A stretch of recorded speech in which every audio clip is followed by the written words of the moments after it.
রমজানের শুরুতেই ভোলার বাজারে নিত্যপণ্যের দামে যেন আগুন। লেবু, শসা, বেগুন, খেজুর সহ সবকিছুর দামই ঊর্ধ্বমুখী। মুরগির দাম কেজিতে বেড়েছে ৩০ থেকে ৫০ টাকা।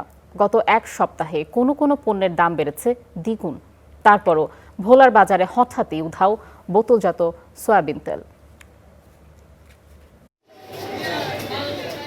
ভোলার নতুন বাজারের কাঁচামাল ব্যবসায়ী রাসেল পাইকারি বাজারে শসা কিনতে গিয়ে খালি হাতে ফিরতে হয়েছে তাকে।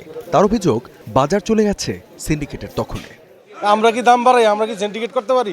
আমরা মাল না কিনলে কই থেকে বিক্রি করব? আজকে আমার দোকান খালি, এই কারণে অন্য শসা কিনতে পারতাছি না। আমার কিনতে হইতাছে ৫০ টাকা শসা, ৮০ টাকা কিনতে হবো। তাহলে আমি বেচবো কত?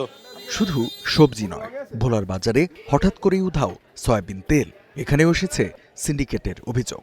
আমাদের মনে হচ্ছে এটা যে কোনো একটা গ্রুপ সিন্ডিকেট করে দাম বাড়ানোর জন্য এই কাজটা করতেছে। কেজি প্রতি ২০ থেকে ৫০ টাকা বেশি দামে বিক্রি হচ্ছে মুরগি ও গরুর মাংস।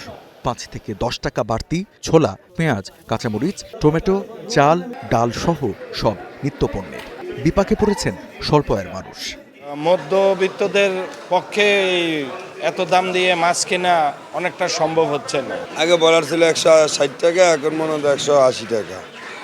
আর সোনালী মুরগি মনে করেন যে আগে ছিল ২৫০-৬০, এখন ধরেন ২৯০ টাকা। ব্যবসায়ীদের দাবি, সরবরাহ কম ও বাড়তি দামে কেনার কারণে তাদেরও বেশি দামে বিক্রি করতে হচ্ছে।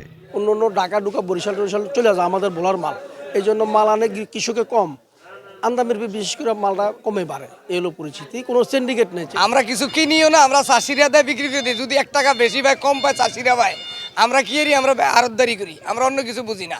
ভোক্তা অধিকার তৎপর জেলা প্রশাসনও।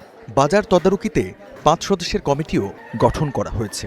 তবে বাজারে এসব তৎপরতার প্রভাব মিলছে কমই। আমরা যদি অবৈধ সিন্ডিকেটের সন্ধান পাই, যারা কিনা দ্রব্যমূল্য বৃদ্ধির জন্য নানা রকম পণ্যের গোডাউনজাত করে অবৈধভাবে, তাহলে তার বিরুদ্ধে আমরা সোচ্চার আছি এবং যে কোনো তথ্যের ভিত্তিতে আমরা সেগুলো অভিযান পরিচালনা করব। সারা বছরের তুলনায় রমজানে নিত্যপণ্যের চাহিদা বেশি থাকায় অসাধু ব্যবসায়ীরা নানা অজুহাত আর কারসাজি করে দাম বাড়ানোর সুযোগ নেয়। তাই দাম স্থিতিশীল রাখতে বাজার তদারকি ও কঠোর শাস্তির দাবি ভোক্তাদের। Desk report, star news.